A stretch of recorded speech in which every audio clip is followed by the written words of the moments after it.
sorriso, um carinho, uma oração. Gotas de luz rompendo a escuridão. Sementes da paz germinando em cada coração. Com paciência e ação.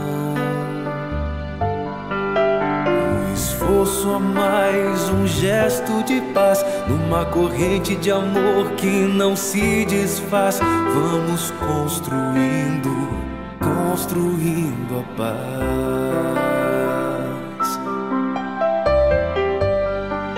Com coragem pra mudar, humildade pra espalhar a palavra de Jesus.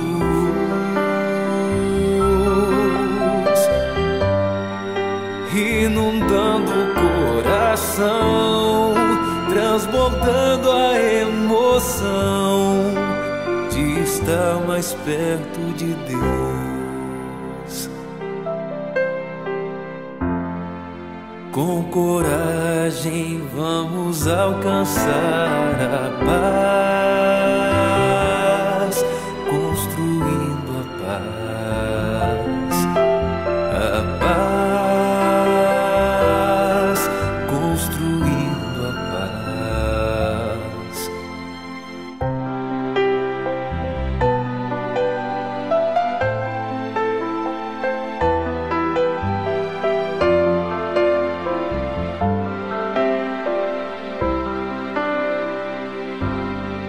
Um sorriso, um carinho, uma oração. Gotas de luz rompendo a escuridão. Sementes da paz germinando em cada coração. Com paciência e ação. Esforço a mais, um gesto de paz, numa corrente de amor que não se desfaz. Vamos construindo, construindo a paz.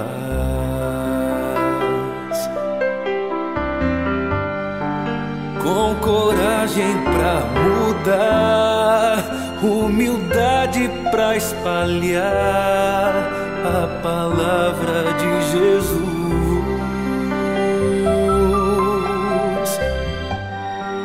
Inundando o coração, transbordando a emoção de estar mais perto de Deus.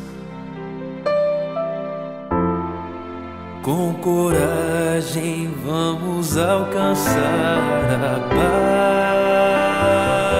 paz, construindo a paz, a paz.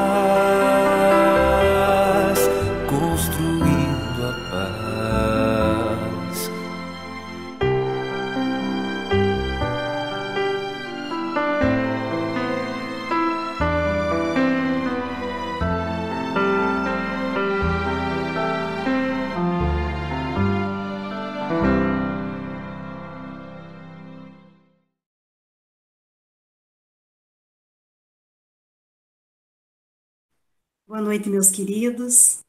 É com grande alegria que, mais uma vez, estamos pedindo permissão para adentrar os vossos lares, para trazermos, para estudarmos a doutrina espírita, doutrina que nos esclarece, que nos consola e que nos chama à responsabilidade de trabalhar na seara do Cristo. Para a tarefa desta noite, a gente roga que os benfeitores amigos estejam conosco, nos intuindo, nos auxiliando e abraçando a todos nós que estamos aqui no trabalho, quanto a vocês que estão nos vossos lares, que possamos estar abraçados no amor e na paz de Jesus. Para a nossa roda de conversa desta noite, então, nós contamos com o Emerson, com o Sandro E essa noite temos a alegria, o prazer de termos conosco nosso querido irmão Humberto Garay, da Sociedade Espírita Auxílio e Fraternidade da cidade de Juí. Então, já pedindo que o nosso irmão Humberto possa deixar o seu boa noite inicial, Humberto.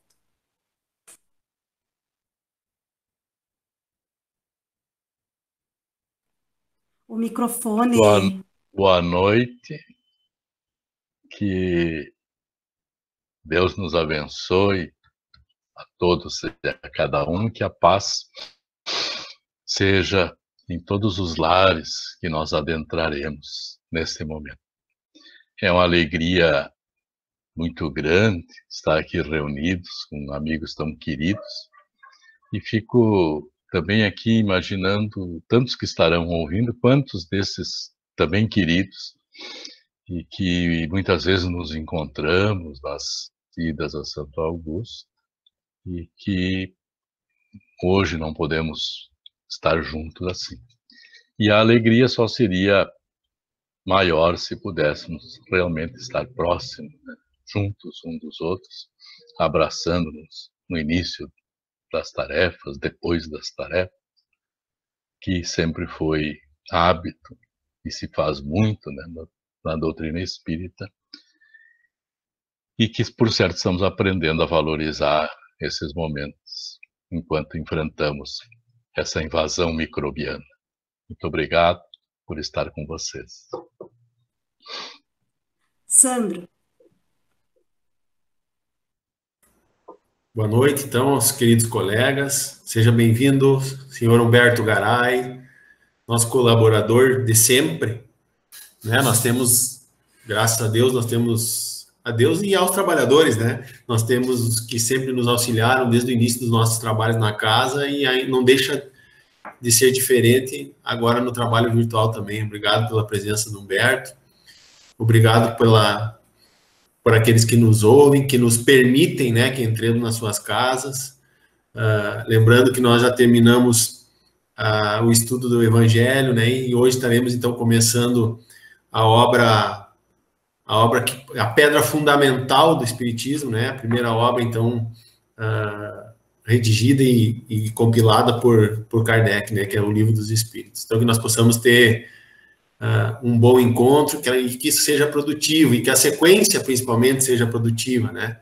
Que é onde as grandes dúvidas, né, que todos nós temos poderão ser solucionadas, ou pelo menos minimizadas, né? Ou pelo menos vai gerar a expectativa de que sejam minimizadas, né? E isso talvez possa despertar também o interesse do estudo para aqueles que nos ouvem. Então, que tenhamos um bom trabalho aí. Emerson. Boa noite, Ju, boa noite a todos que nos assistem, boa noite, Sandro, Garay, boa noite, obrigado por aceitar o nosso convite.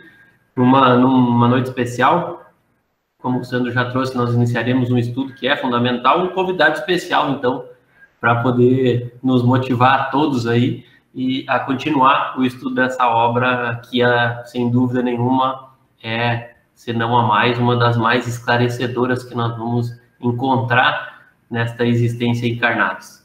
É uma alegria muito grande sempre essa oportunidade de trabalhar, e um motivo de alegria muito maior poder dividir com tantas pessoas que nos acompanham e nos assistem. Obrigado, meus queridos. A Bruna também, que está na técnica, deixa o seu boa noite, o seu abraço a todos. Bom, como os irmãos já bem lembraram, a gente terminou, então, o estudo do Evangelho segundo o Espiritismo, e no domingo passado, no nosso grupo de estudos, das 20 horas, a gente iniciou, então, a obra O Livro dos Espíritos. E na introdução ao estudo da doutrina espírita, já lá no primeiro item, se observa o bom senso do codificador Allan Kardec, buscando nos esclarecer quanto à necessidade de que, para coisas novas, precisamos de palavras novas. É assim que se tem uma clareza na linguagem, o que evita a confusão que pode haver nos múltiplos sentidos dos mesmos termos. E isso faz todo sentido para nós que estamos buscando um estudo mais aprofundado, não é isso, meus queridos? Começo eu, então, né, pessoal?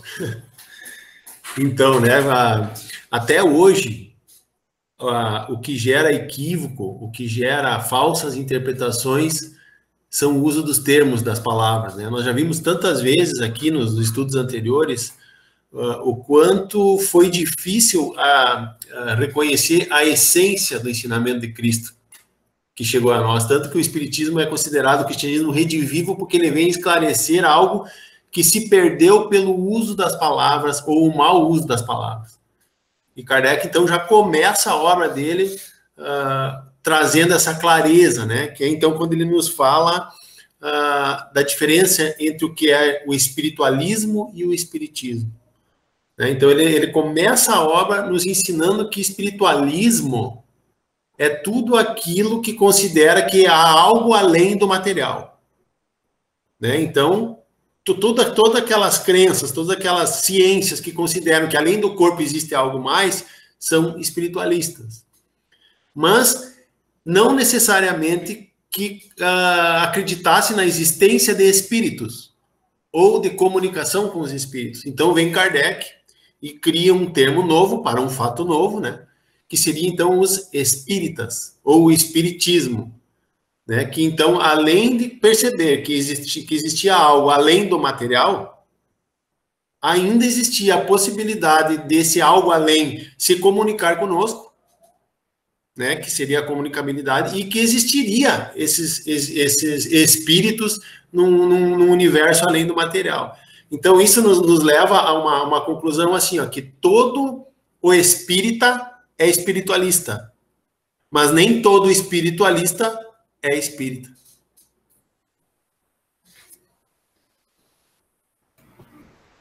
Sandro, a Bruna disse hoje que eu, o Sandro e o Garay juntos são grandes as possibilidades de nós não evoluir do primeiro item, dada a nossa afinidade com o microfone, né?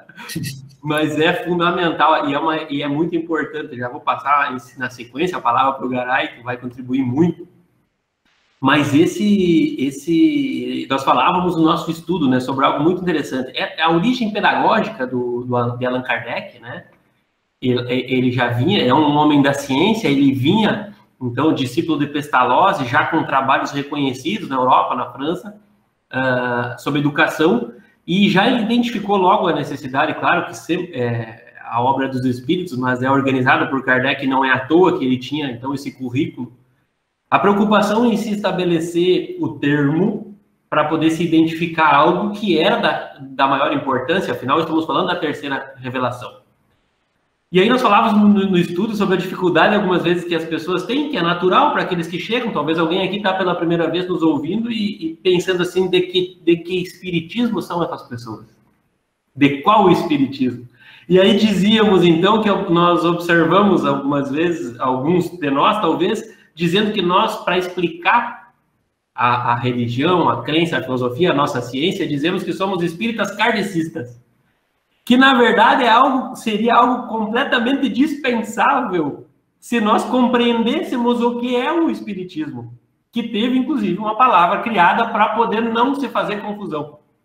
Mas nós somos mestres em fazer confusão, então, nós vamos ainda, quando dizemos espíritas kardecistas, contra aquilo que queria Allan Kardec, que era não ser reconhecido como o mentor da doutrina espírita, só como aquele que organizou, e trocou, inclusive, de nome, porque esse é um pseudônimo, para não ser identificado. E ele vai e explica muito bem, né, como o Sandro já trouxe, essa questão do que é cada coisa e da origem das palavras. E eu já passo a reflexão para o Garay, que eu tenho certeza que pode contribuir muito, até nesse contexto histórico aí de tudo que envolvia a época e as preocupações, né? E justas preocupações, não é, Garay? Porque até hoje nós ainda nos atrapalhamos com os termos aí e isso causa confusão, não é? Pois é. Vamos entender, em primeiro lugar, quando o Emerson diz que o Garay pode contribuir muito, ele está falando de tempo, né? Falando muito. Era nessa linha aí que ele disse. Mas tem uma grande amiga, coordenadora da área da mediunidade da Federação Espírita do Rio Grande do Sul, que ela costuma dizer que o trabalho em grupo é uma bênção. E é uma bênção o trabalho do grupo, porque nós temos aqui várias pessoas e cada um traz um aspecto, né, do mesmo ponto e engrandece o conhecimento, a aprendizado disso. Essa confusão que nós muito bem conhecemos, né, com a questão da palavra, de direcionar, foi muito bem tratado, tem a necessidade, e os espíritos vão falar sobre isso, né, por que nós não temos uma palavra para cada coisa, para definir bem estas questões. A questão do kardecismo, não existe isto, né, não existe kardecismo. E como bem colocou o Emerson, o Kardec sempre ressaltou que o trabalho era dos espíritos. Aí, no livro dos espíritos, aí no frontispício do livro, ele diz, né, que foi feito, como é que está escrito aqui?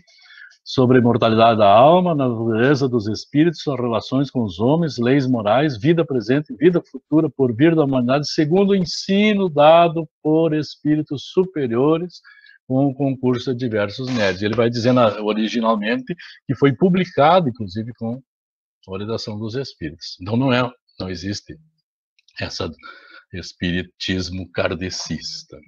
Mas um outro aspecto que eu gostaria de trazer, assim, para essa questão dele ter criado termos novos, e a Juliana falou bem no início a respeito do bom senso do Kardec, e ele era conhecido como o bom senso encarnado, também o fato do nome, né, Kardec, Allan Kardec, de usar um pseudônimo, porque ele era um homem muito conhecido na França, um pedagogo conhecido, famoso, né, Hippolyte Léon Denisard Rivail, o professor Rivail, e que tinha muitos livros publicados.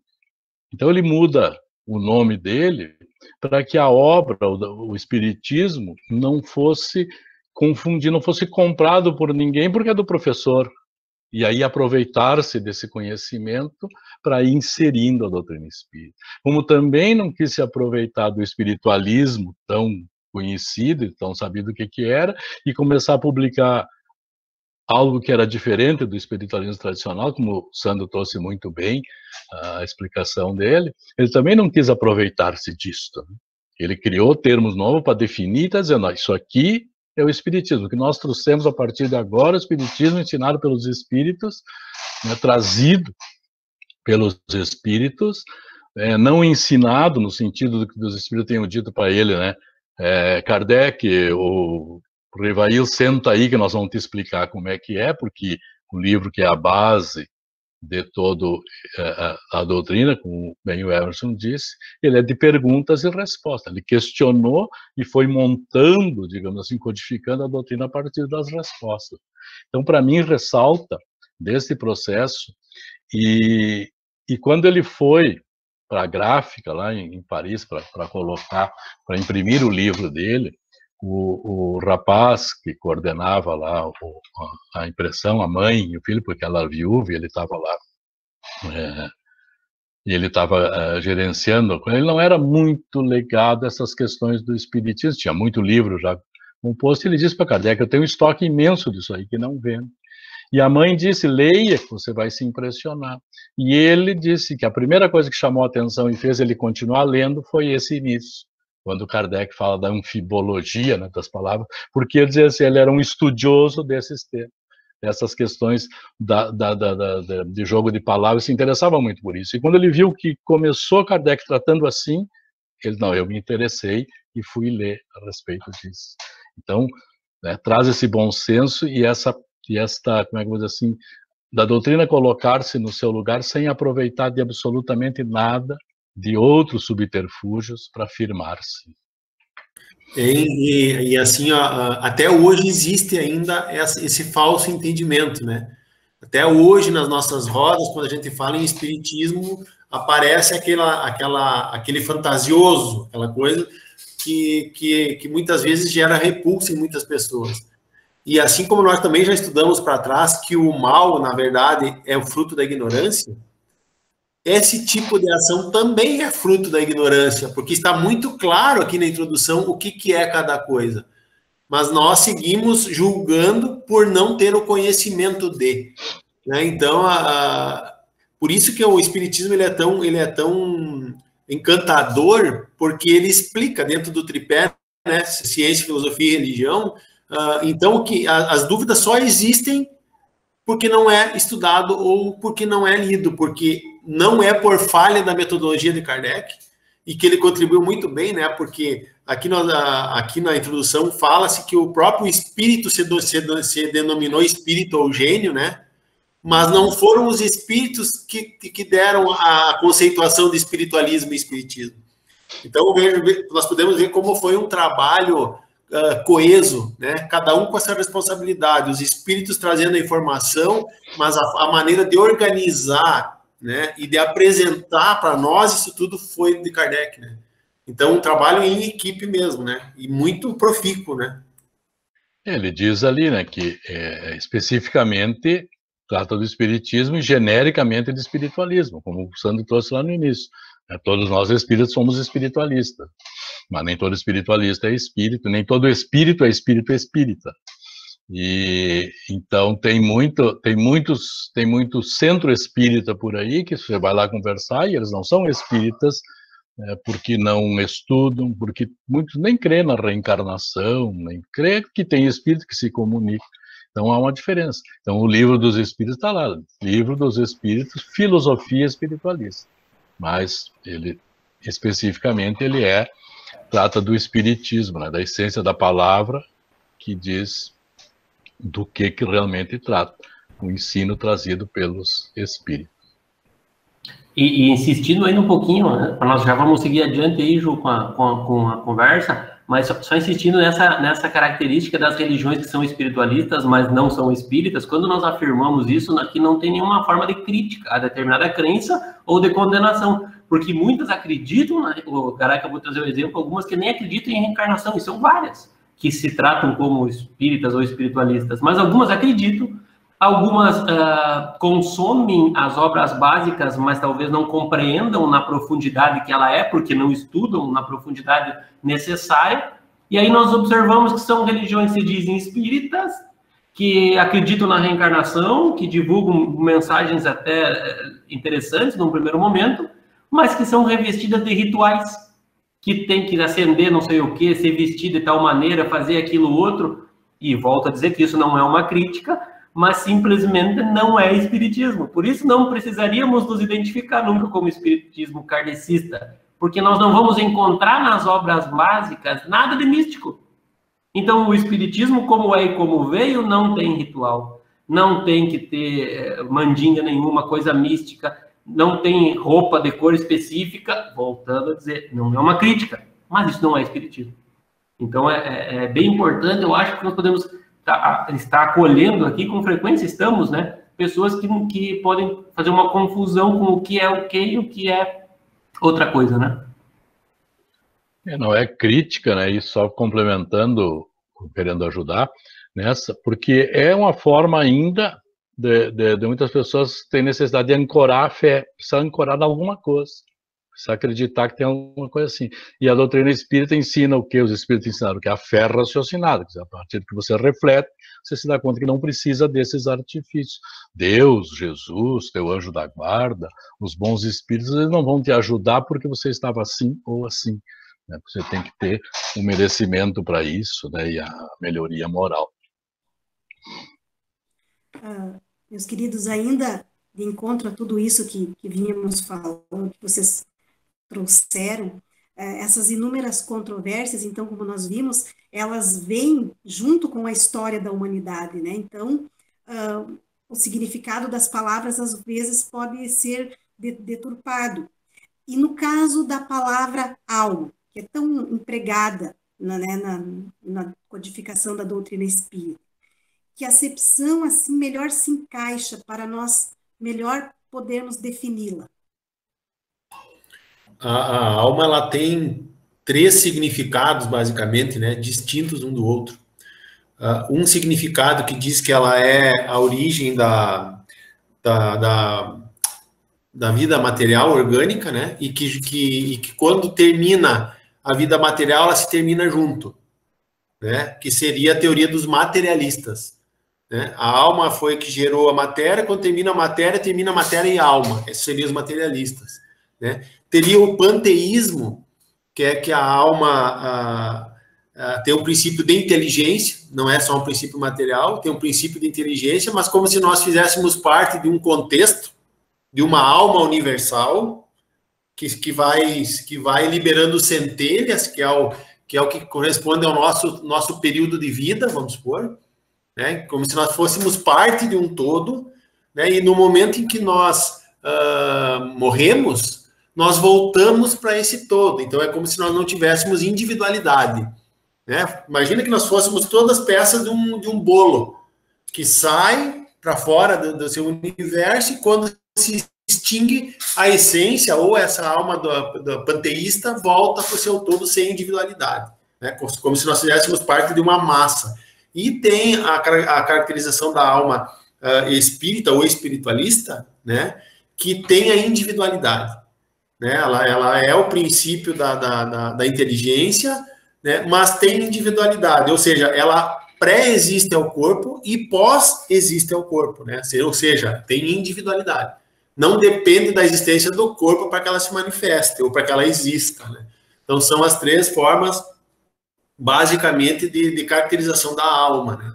E disse, né, dentro da doutrina espírita, que a alma vem a ser o espírito encarnado, né? O espírito desencarnado seria espírito e o espírito encarnado seria alma.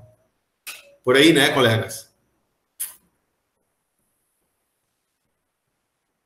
Não que esteja estabelecida uma ordem aqui, que precisa falar o Sandro, falar eu, falar o Garay, né? Podemos falar a qualquer momento, né? O Sandro trouxe muito bem aquilo que é o conteúdo né, da introdução do Livro dos Espíritos. E eu queria até trazer um texto aqui que traz o posicionamento, então, a forma como que Kardec nos informa que nós identificaríamos esse termo.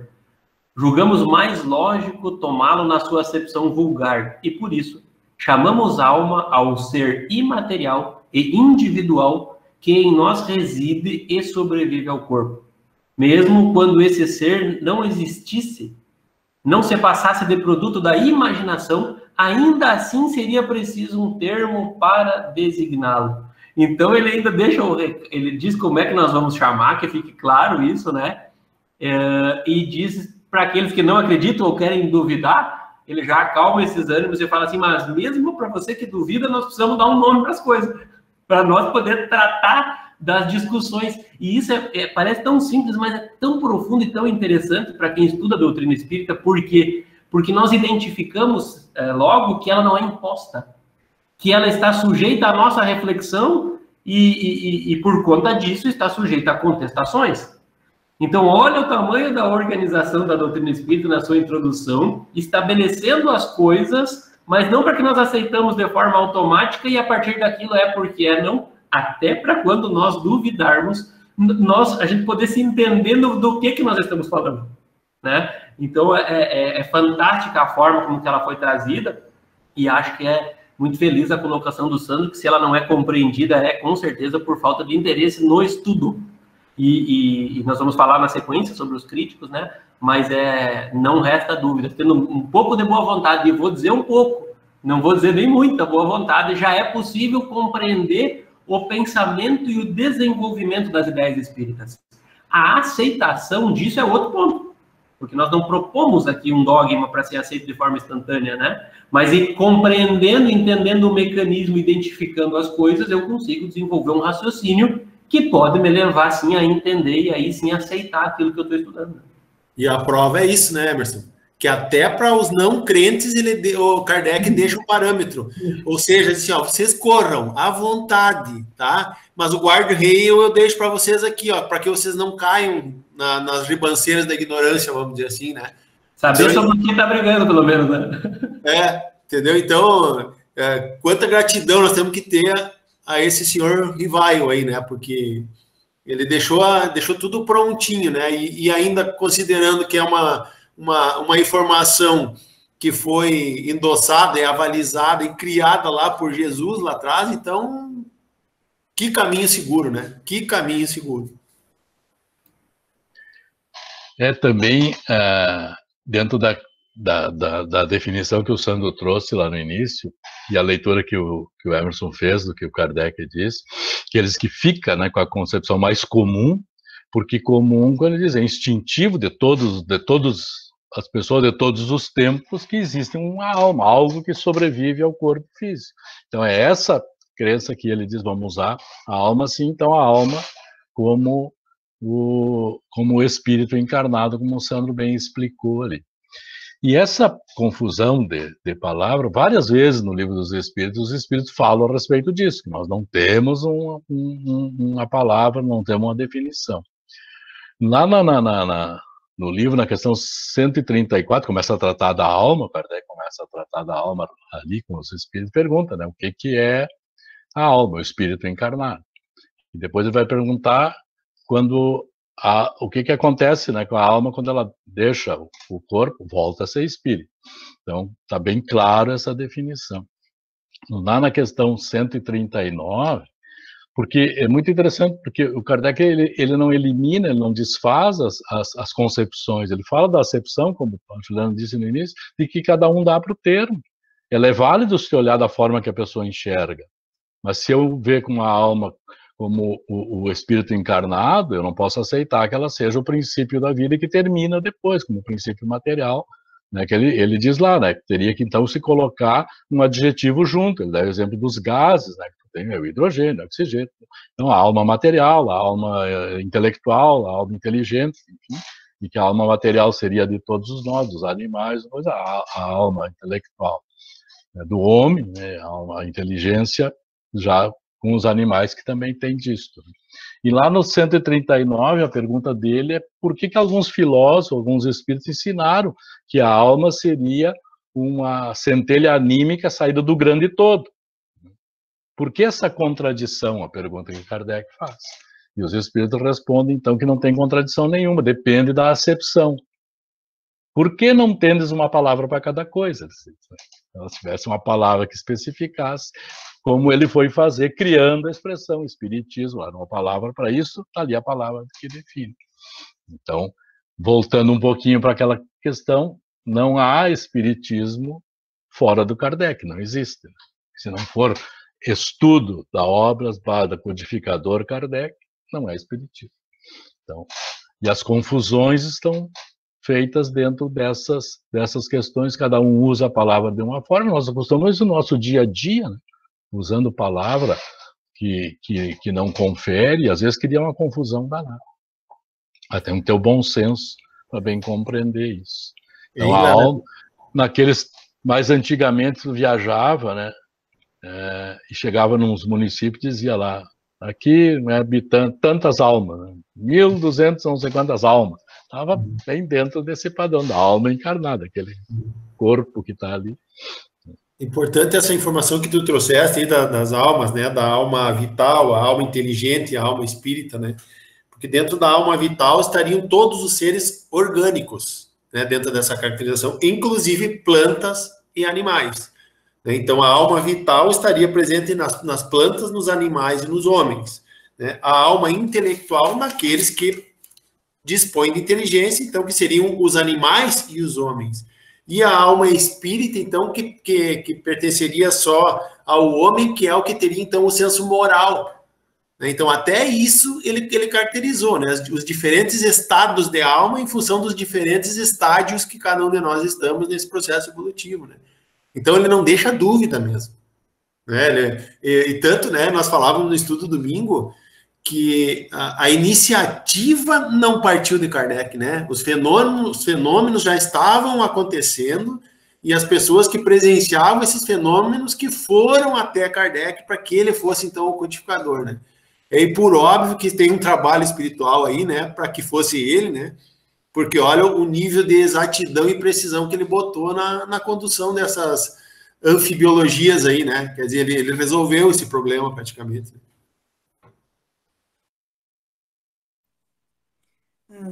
E a doutrina espírita, né, através da codificação de Allan Kardec, desde a sua apresentação, então ela constituiu novidades, né?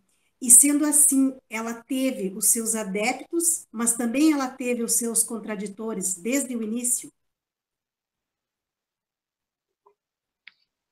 vou começar, então, você não vai parecer uma fila, né?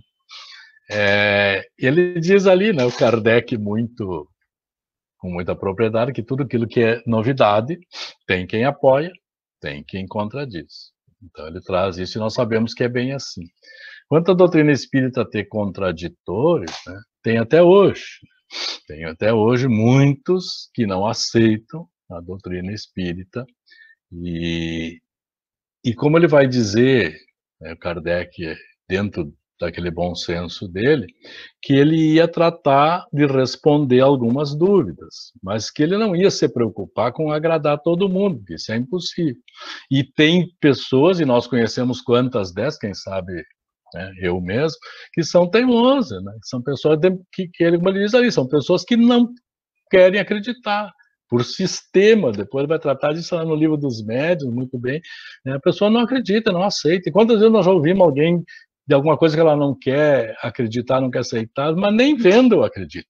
E muitos desses não iam aceitar a doutrina espírita, né, o espiritismo, e muitos não aceitaram, participando, vendo o fenômeno, e não assistiam. Muitos queriam ir, que Kardec levasse eles numa reunião para eles verem os fenômenos para acreditar, e Kardec dizia, não é esse, não temos esse interesse em fazer isso. Aquele que quer estudar seriamente está abrigado aqui. Então ele diz isso, né? Ele vai contestar, mas ele não vai se preocupar com isso, porque tem uns que não vão aceitar nunca, vão sempre achar um artifício para reclamar, para contradizer. E aí, naqueles tempos, muito mais sério, mais grave do que hoje, né? A contradição, a perseguição, e ele faz ali um arrazoado muito bacana, assim, mas que mexe muito com nós, porque ele diz que muitas das contradições que pessoas de inteligência, de ciência, de coisas que viram, se interessaram, mas que não deram bola porque o fenômeno surgiu naquelas mesas girando e com pessoas mais simples e que não aceitavam isso. Ele faz um comparativo, né, com o Galvani, que descobriu a eletricidade do corpo, fazendo aquelas experiências com as rãs, né, da movimentação das musculaturas, da perna, aquele movimento, que é aquela eletricidade. E ele diz, né, se não fosse Galvani, que era famoso e conhecido, qual desse cientista ia se preocupar, né, com a eletricidade das rãs, lá, com esse assunto, ele diz ali no livro. Então, ele faz muito disso, que é lamentável dizer isso, que muitas pessoas inteligentes, com capacidade de entender, de compreender, não se interessaram porque o fenômeno começou com aquelas mesas girando, começou, né, com pessoas mais simples envolvidas, depois é que foi trazendo pessoas mais importantes, isso, ele mesmo, né, e como diz o Sandro, ele foi, claro que ele estava, o projeto, né, Kardec encarnou para isso, né, com esse projeto. Claro que teria outros, né, que se ele não fizesse, ele traz isso muito claramente. E Kardec, sem dúvida nenhuma, digo eu, sem dúvida nenhuma, e fica claro isso, né, o mais evoluído do que todos aqueles que trabalharam com ele, fora o coordenador, que era o Cristo. Né? Mas daqueles, e os espíritos dizem isso, né, reconhecem, homenageiam ele pelo conhecimento. E fica muito claro essa condição do Kardec quando nós vemos os comentários dele no Livro dos Espíritos. Os Espíritos dão uma resposta e ele vai lá e coloca 3, 4 linhas de comentário e clareia ainda mais aquelas questões. E esses contraditores, né, todos tentaram desfazer os acontecimentos, né, sempre tentando vincular alguma doutrina, alguma teoria física, né, da física. Falava até da alteração da eletricidade, por exemplo, que até hoje se altera, até hoje nós estamos conhecendo ainda elementos da eletricidade, que não, né, novidades. Se nós olharmos os exames que nós usamos hoje, são alterações de coisas já conhecidas há muito tempo. O raio-x, o ultrassom, enfim, né? Então, baseado nas características físicas, eles tentavam justificar aqueles movimentos. E até fraudes, né? Tem um livro agora que é do Clube do Livro, que fala das manifestações, né? Que é me ajuda aí, que é o mesmo do que escreveu Shakespeare, eu acho, né? É do Clube do Livro agora. E, bom, desculpa, eu não a Bruna sabe. A Bruna está dizendo aqui, eu não li ainda, Sandro, mas a Bruna está dizendo que um livro do Leonardo Machado, talvez? Não, é um livro bem grossão, que é sobre as manifestações. Bom, mas enfim, não é importante. O importante é que esse livro fala de situações históricas. Quem leu o livro do clube, escreve no chat aí para ajudar o Sandro. Tu tá falando tu não tá falando da história do espiritualismo do Conan Doyle, não? Muito obrigado, senhor Humberto. Esse mesmo. Ali ele cita casos que houveram fraudes mesmo. Né, e que isso fez com que a conquista tivesse que dar uns passos atrás para voltar a provar que os eventos não eram fraudes, né, e tudo naquela época. Mas o problema foi quando se começou a ver que essas manifestações tinham vontade própria, vamos dizer assim, que fugia do domínio da física, da ciência, né? Aí que a coisa começou a gerar uma certa credibilidade de que aquilo não era influenciação ou mesmo fraude, né? Que a manifestação estava acontecendo mesmo e tinha um objetivo específico para isso, né? Sandro traz dos opositores, né, que buscavam sempre na explicação científica, mas acontece que o codificador também buscou primeiro nessas explicações. Ele não foi cegamente confiando no fenômeno, não, pelo contrário. Ele foi investigar, ele foi lá, não, contaram que a mesa estava se mexendo, as coisas estavam se batendo, não, isso talvez seja possível. Através disso, daquilo que era conhecido na época, ou que o conhecimento dele pudesse alcançar com base na ciência. E aí ele vai explorando, né, até o momento que o Sandro diz que aquilo tinha uma manifestação inteligente. Mas eu queria trazer algumas frases aqui do Livro dos Espíritos, dessa parte, que deixam isso bem claro, que quando diz assim, se tal fenômeno se houvesse limitado ao movimento de objetos materiais, poderia explicar-se por uma causa puramente física. Mais adiante, nada de impossível haveria, portanto, em que a eletricidade modificada por certas circunstâncias ou qualquer outro agente desconhecido fosse a causa dos movimentos observados. Um pouco mais adiante, o movimento circular nada apresentava de extraordinário, está na natureza. Todos os astros se movem em curvas elipsoides. Poderíamos, pois, ter ali, em ponto menor, um reflexo do movimento geral do universo, ou melhor, uma causa, até então desconhecida, produzindo acidentalmente, com pequenos objetos em dadas condições, uma corrente análoga à que impele os mundos. Então, eu vinha buscando conectar tudo isso para entender não como um fenômeno sobrenatural ou fantástico, como algo que pudesse explicar pela ciência. E aí se desenrola naquilo que o Sandro acabou de dizer, para se perceber que o negócio tinha inteligência, respondia perguntas, tinha vontade própria, e aí ele já diz, não, peraí, aí já não é possível.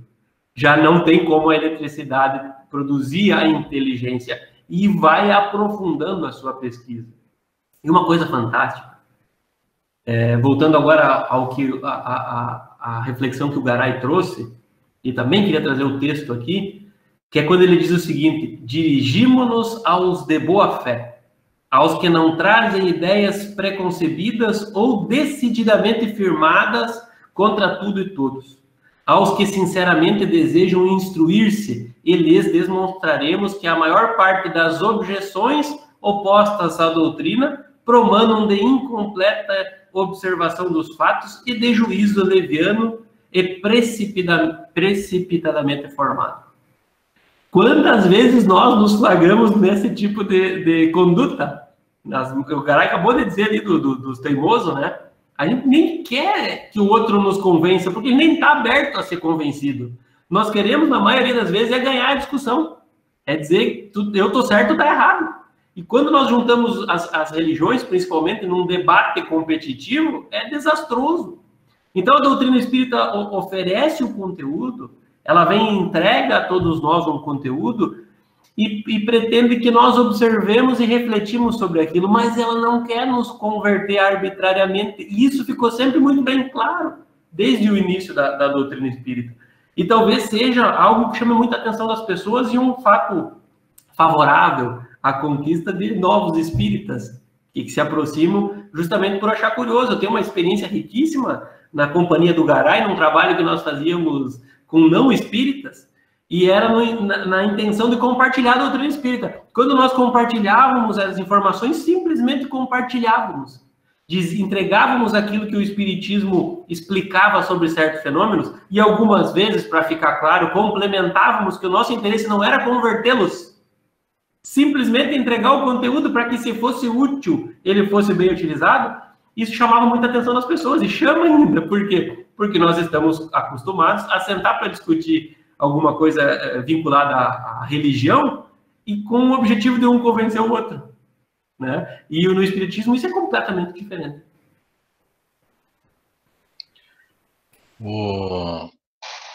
Duas coisas assim que fez lembrar, além dessa questão toda, vamos destacando sempre o Kardec, né? Porque tu veja o seguinte, quando fala lá na questão da alma, a alma material, a alma espírita, ele acolhe todas as outras concepções, ele traz, se botar um nome assim, resolve o problema. Aqui o Emerson trouxe os textos, ele acolhe toda a contradita que do pessoal. Não, podia ser só eletricidade? Podia. Os barulhos? Podia. Mas quando arrastava a coisa, voava para um lado, voava para o outro, era diferente. Mas a eletricidade pode fazer isso? Pode.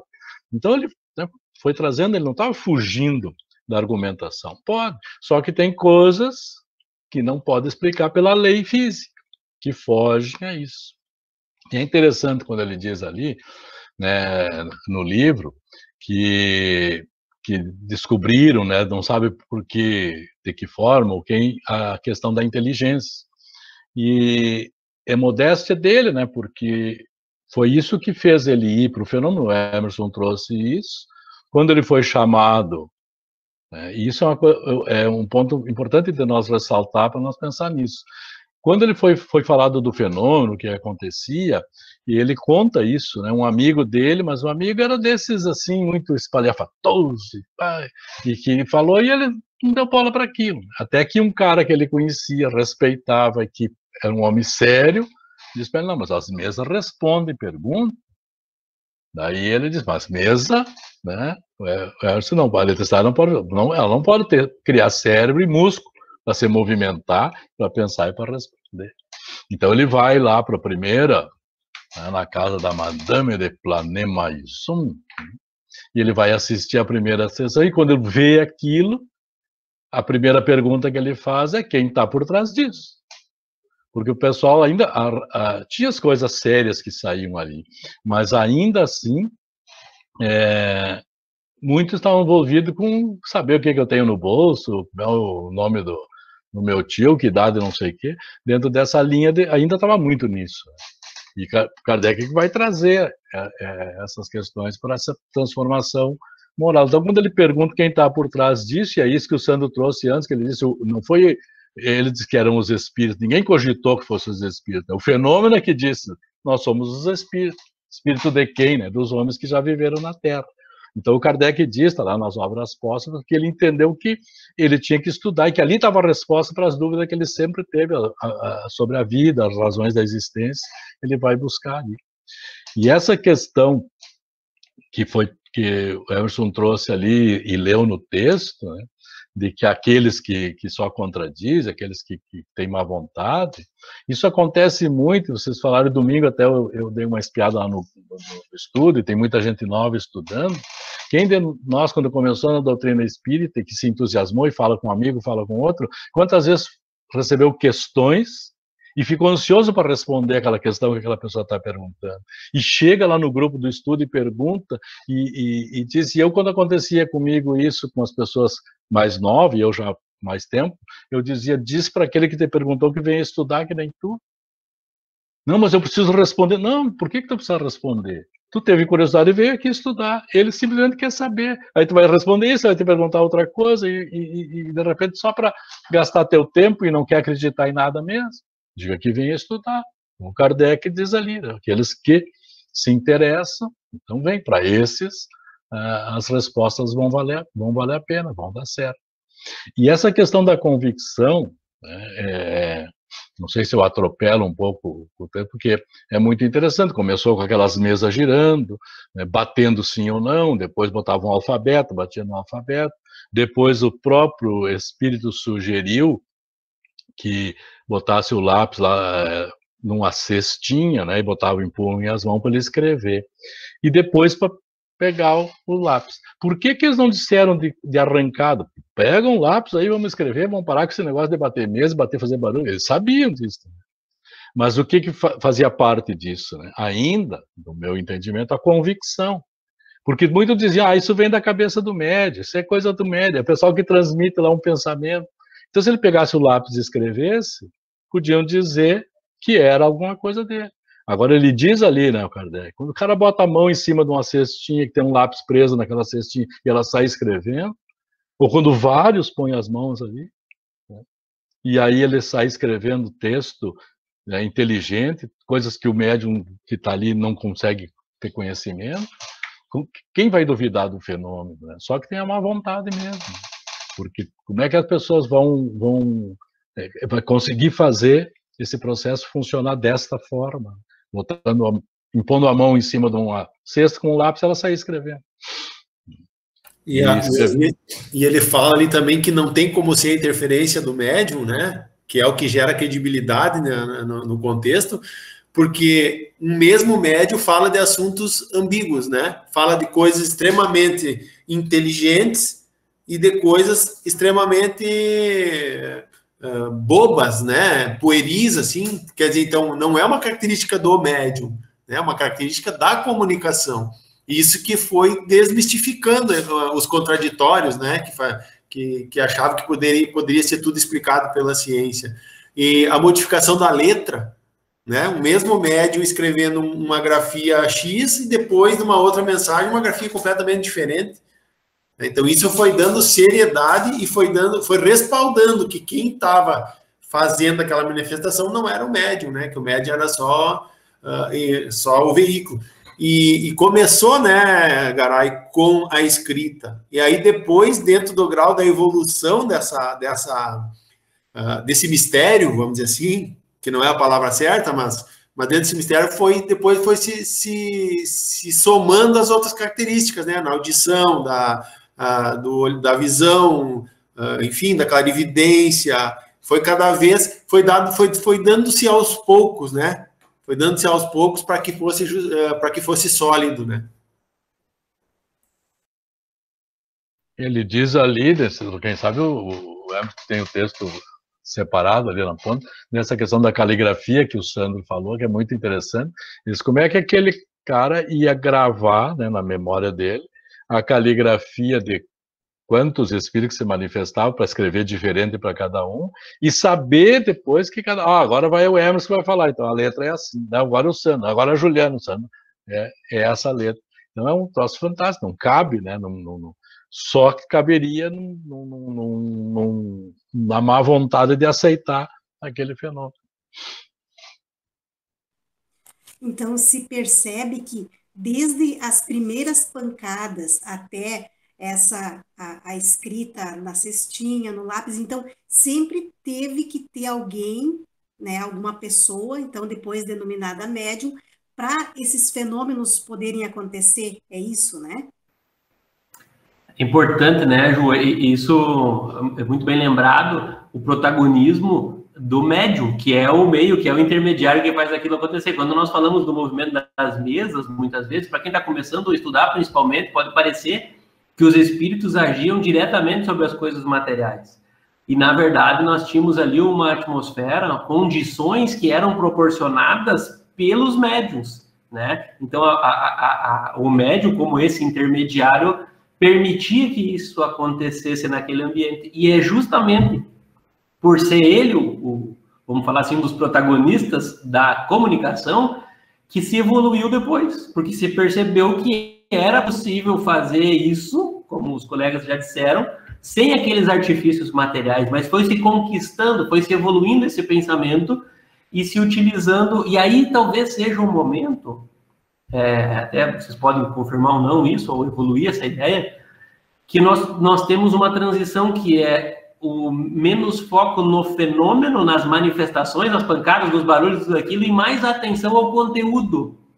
Por quê? Porque o objetivo da doutrina espírita, embora ela tenha surgido, então, através dessas manifestações, desses fenômenos materiais, é moral. Nós estávamos ali iniciando um processo que nos trouxe as ferramentas, os mecanismos necessários para o melhor viver nessa existência, para a melhor compreensão das dificuldades que envolvem a nossa vida de encarnado. Então, para se chegar na mensagem moral, teve-se um caminho a percorrer, e este caminho foi através desses fenômenos. Porque quando nós paramos para conversar sobre a doutrina espírita, entre espíritas, ou sobre as nossas dificuldades, a nossa vida, os nossos problemas, e nos cercamos de conhecimento ou de informações do espiritismo para fortalecer e nos apoiar, uma das coisas que nós quase não mencionamos, e não me deixem mentir aqui, é o fenômeno. Nós não paramos numa conversa, tão dificuldade aqui, cara, que tu acha, vamos esperar as mesas bater, vamos esperar os espíritos trazer a mensagem, não. Vamos ver onde é que a doutrina nos auxilia, e é com reflexões, e é com o conteúdo que chegou pelos espíritos. Mas não é uma doutrina que fica engessada ou dependente das comunicações ainda atuais ou futuras, porque se nós estudarmos a doutrina espírita e compreendermos e nos debruçarmos sobre as obras básicas e vivermos de acordo com os ensinamentos do Cristo, nós não precisamos de mais nenhuma comunicação. Nunca mais. As comunicações continuam existindo para vir consertando equívocos, para vir se adaptando à linguagem, para vir atualizando assuntos que não foram abordados na época, mas o conteúdo moral não se modifica, né? Então, eu acho que é um ponto importantíssimo esse que marca a evolução da atenção do fenômeno, já que estamos tratando aqui da introdução do Livro dos Espíritos, para a atenção às coisas morais. Outra coisa que eu queria compartilhar com aqueles que nos assistem é que nós nem vamos esgotar a introdução completa do Livro dos Espíritos hoje. Nós estamos aqui até o item 5, e vamos continuar na próxima semana nos outros itens. Explico isso porque logo nós encerramos aqui sem concluir a introdução inteira, né? Viu, Emerson, em relação a essa conotação que tu deste agora, de que o importante é o apelo moral, mas até a codificação foi em partes, né? Começou com o Livro dos Espíritos, que tem um efeito, tem a função mais filosófica, né? Aí depois veio o Evangelho segundo o Espiritismo, que tem um apelo mais religioso. Depois veio a Gênese, que tem um apelo mais científico, para ir formando o tripé, né? Então, cada coisa veio seu tempo, né, para formar, então, o contexto, depois de todas essas obras compiladas e estabelecidas, é que foi se direcionando, então, para que a essência dessa doutrina fosse o apelo moral, né?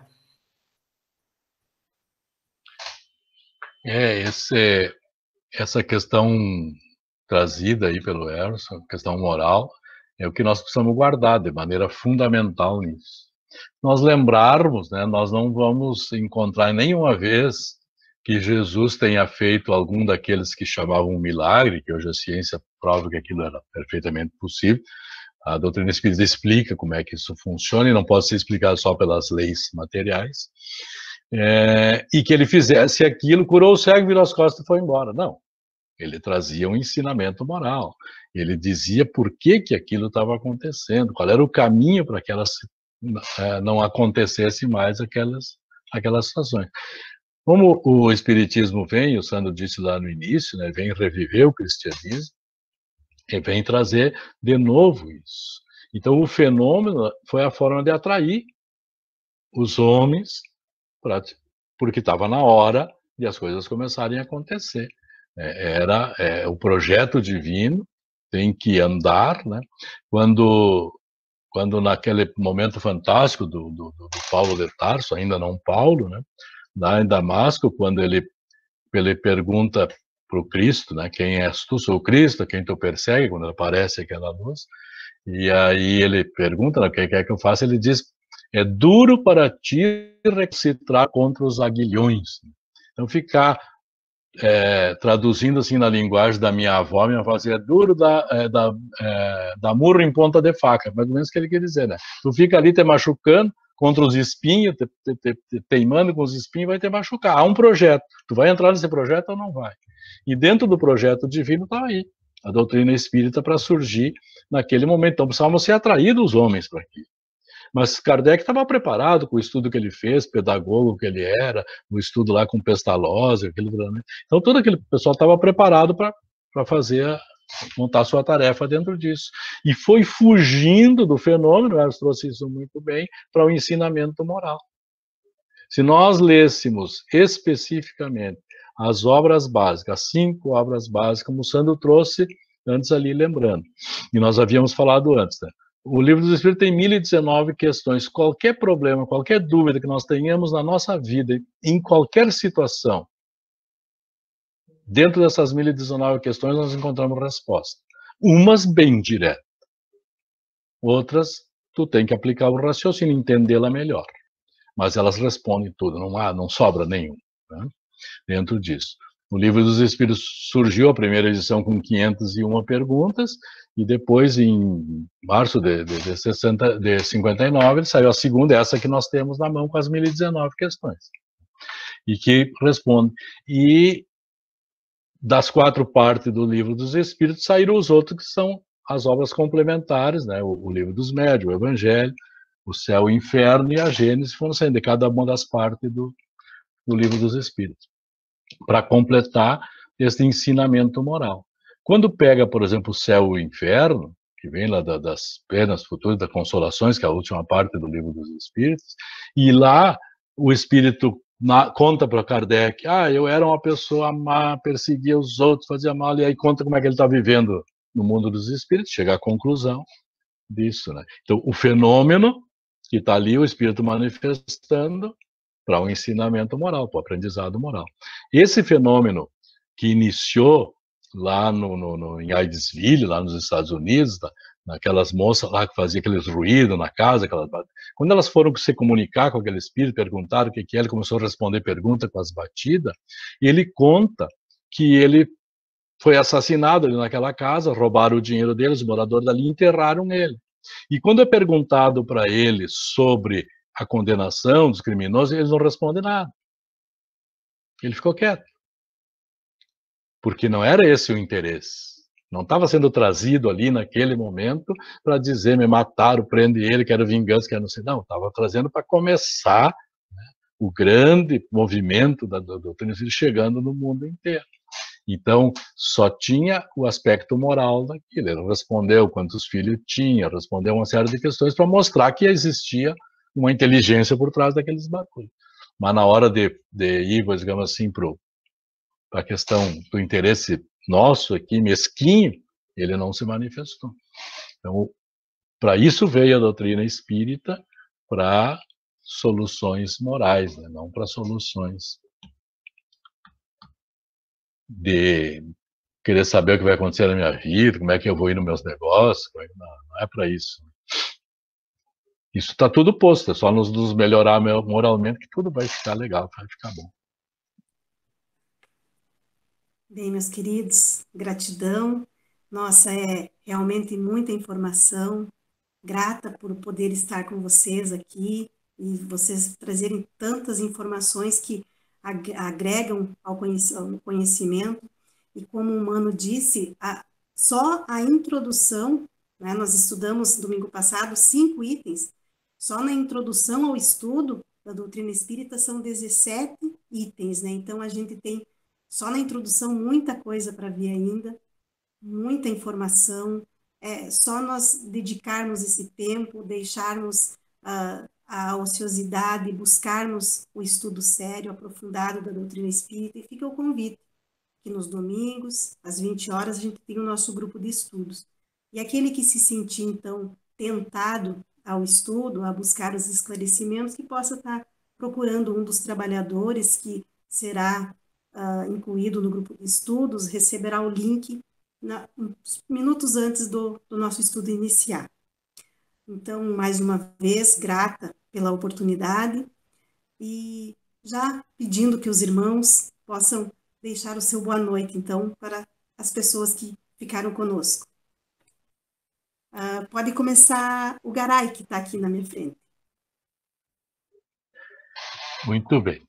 Muito bem, diz a Juliana, né, chamando quem tiver interesse para o estudo, porque se aprende Espiritismo estudando e se aprende nas obras básicas. Começa com o Livro dos Espíritos. Não se aprende Espiritismo na internet, não se aprende Espiritismo. Até para mim saber aquilo que eu vou ler lá na internet, as mensagens que eu dou mando, para saber se aquilo tem fundamento, eu preciso ter conhecimento da doutrina espírita, né, do que trouxe aí a codificação Kardec, para mim poder avaliar e medir se aquilo está trazendo alguma informação que vale a pena. Tem muito, hoje em dia, né, nessa hora amarga que nós estamos vivendo, nós temos de muitas coisas, né? Tanta mensagem, tem até aquelas que rodam, eu vou gastar um pouquinho de tempo para comentar sobre isso, né? Até vacina espiritual, né, que o pessoal manda, dizendo, prepara, tá lora, bota uma roupa assim, bota lá, bota o braço para não sei o quê, que o doutor isso, o doutor aquilo. Imagina a doutrina que diz que fora da caridade não há salvação, a coisa mais descaridosa que poderia existir seria isso, né? Porque eu precisava ser espírito para ser vacinado. Porque eu tinha que acreditar nos espíritos para ser vacinado.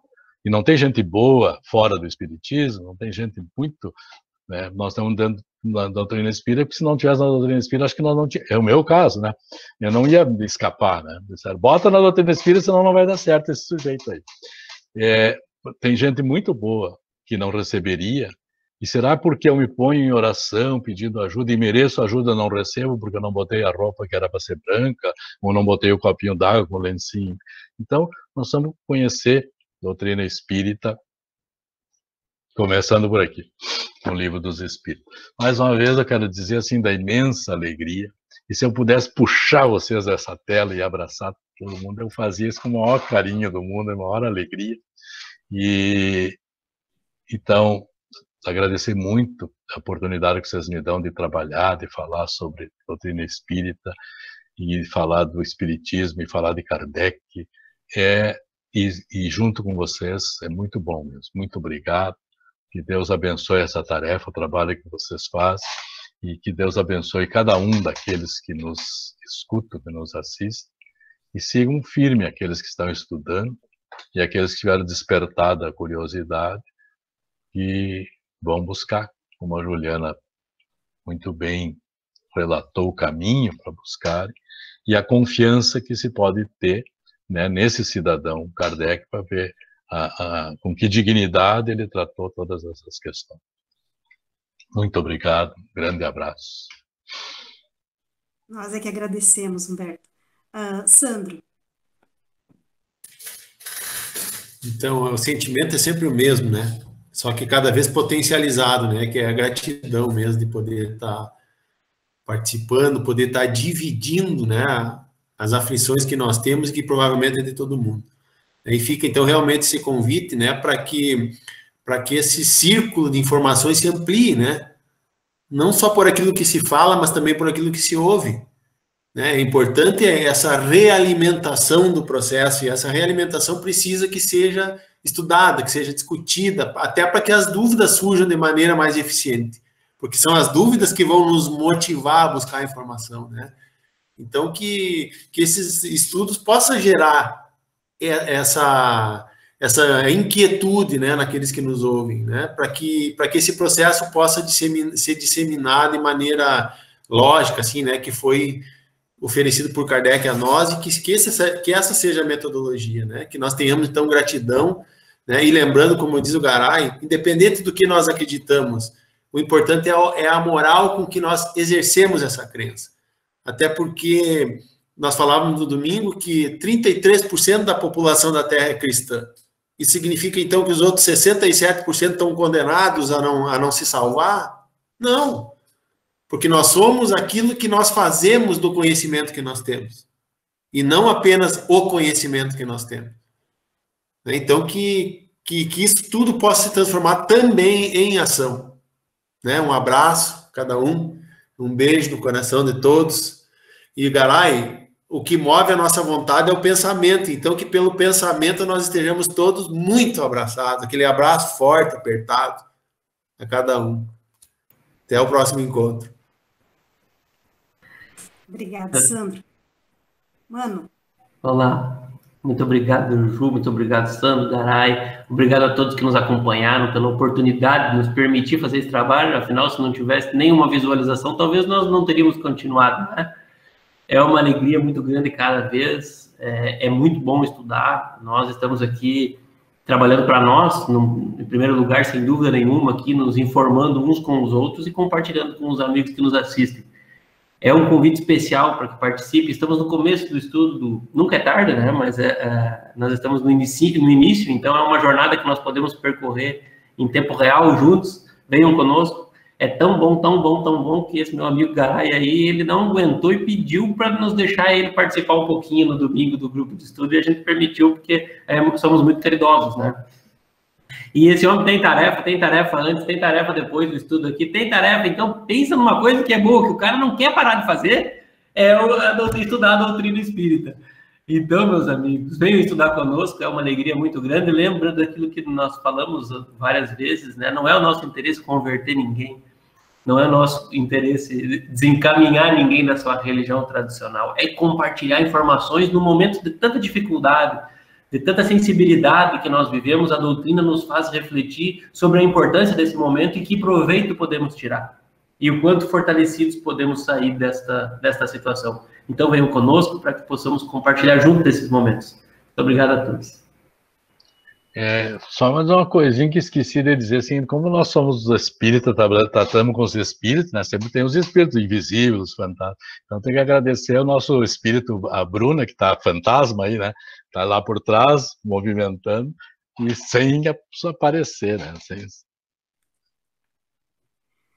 Realmente, agora eu ia falar desse espírito que está atrás da câmara lá, auxiliando. Obrigado, Bruna, que também deixa o seu abraço, seu carinho a todos. Que possamos, então, meus queridos, permanecer harmonizados, rogando que os benfeitores amigos permaneçam conosco e sigamos envolvidos no amor e na paz de Jesus. Até uma próxima oportunidade.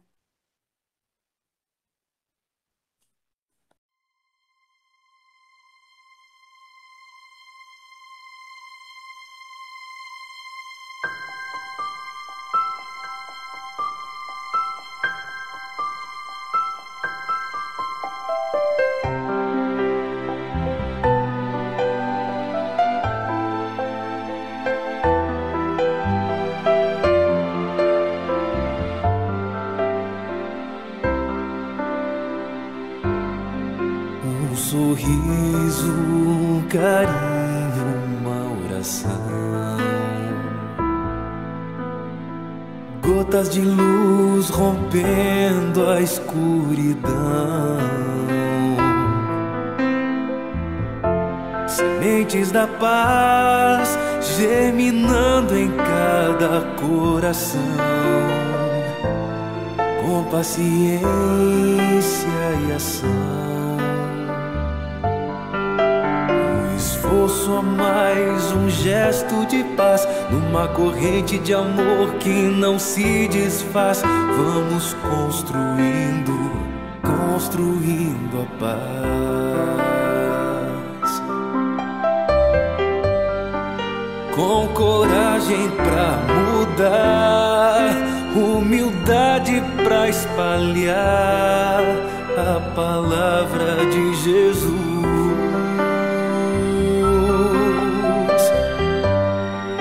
Inundando o coração, transbordando a emoção de estar mais perto de Deus. Com coragem vamos alcançar a paz, construindo a paz, a paz.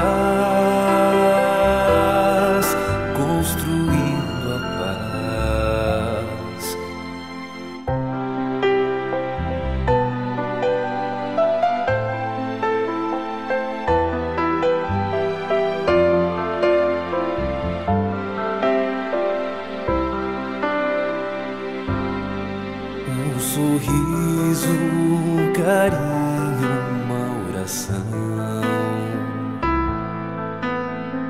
gotas de luz rompendo a escuridão, sementes da paz germinando em cada coração, com paciência e ação. Esforço a mais, um gesto de paz, numa corrente de amor que não se desfaz. Vamos construindo a paz. coragem pra mudar, humildade pra espalhar a palavra de Jesus,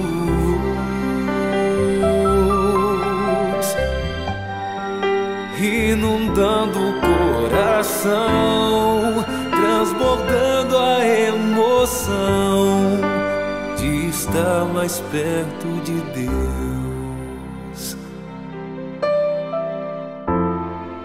Com coragem vamos alcançar a paz, construindo a